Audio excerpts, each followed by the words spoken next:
MV Wilhelm Gustloff, sebuah kapal pesiar mewah yang kemudian dirubah menjadi kapal transportasi militer, menjadi saksi bisu atas salah satu bencana maritim terbesar dalam sejarah.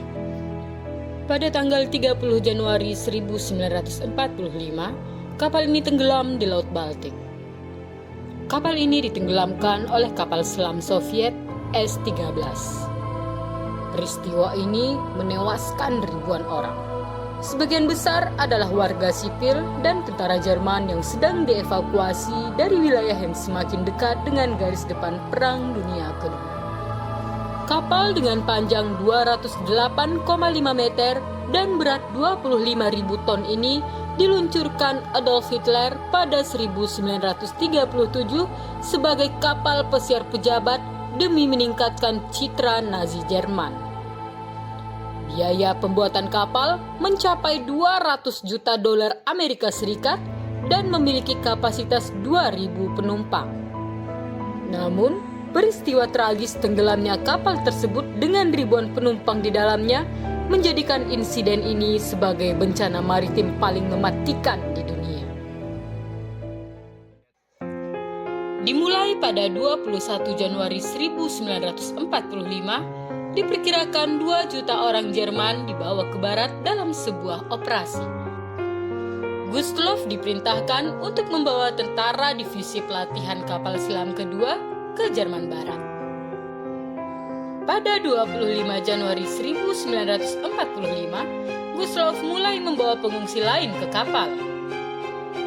Lalu, pada 29 Januari 1945, jumlahnya telah mencapai 7.956 orang ketika pendaftaran dihentikan. Saksi mata memperkirakan mungkin ada 2.000 orang lagi yang naik setelah itu. Padahal kapasitas asli hanya sebanyak 2.000 orang. Tetapi sebanyak 10.582 orang naik ke kapal hingga menyebabkan over capacity. Kebanyakan dari mereka adalah warga sipil, yaitu sebanyak 8.956 orang, serta personil militer sebanyak 1.626 orang. Pelayaran dilakukan pada akhir Januari dengan cuaca yang tidak menentu di Laut Baltik. Ada salju dan angin yang sedingin es. Ini kemudian membuat jarak pandang menjadi buruk dan juga menjadi malapetaka bagi hampir semua penumpang hingga kru kapal. Kapal Gustloff berlayar dengan lambat, kapten terpaku di kecepatan 12 knot, terutama karena dia khawatir dengan mesin kapalnya. Tetapi kebijakan yang berlaku mengharuskan kapal melaju setidaknya 15 knot untuk menghindari kapal selam Uni Soviet.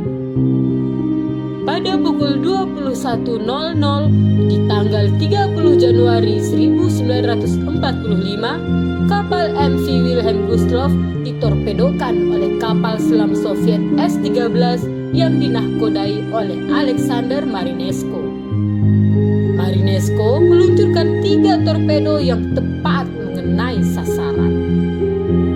Karena overload, kurangnya skoci, serta kondisi Laut Baltik yang sedang mengamuk membuat harapan hidup penumpang MV Wilhelm Gustloff semakin kecil. Penyebab kematian penumpang MV Wilhelm Gustloff menjadi bermacam-macam. Mulai dari tenggelam, kedinginan, terbakar, terinjak, bahkan sampai banyak bunuh diri karena tragedi ini. Hanya butuh waktu 40 menit hingga akhirnya MV Wilhelm Gustloff tenggelam sepenuhnya. Kapten Soviet S-13 sendiri mengaku Marinesko tidak tahu bahwa hampir setengah dari penumpang Wilhelm Gustloff adalah anak-anak. Dari tragedi ini hanya ada 1.251 orang yang selamat. Tidak sampai 15% dari jumlah penumpang. Mereka ditemukan oleh beberapa kapal penyelamat. Salah satunya dinahkodai oleh Robert Herring yang berhasil mengumpulkan sebanyak 564 orang. Kisah MV Wilhelm Gustloff adalah sebuah peringatan bagi kita tentang pentingnya keselamatan di laut dan dampak buruk dari perang. Tragedi ini juga mengajarkan kita untuk menghargai setiap nyawa manusia dan berusaha mencegah terjadinya peristiwa serupa di masa depan. Anda penasaran dengan tragedi yang jarang terungkap lainnya? Tetaplah bersama kami, nantikan tragedi misterius selanjutnya.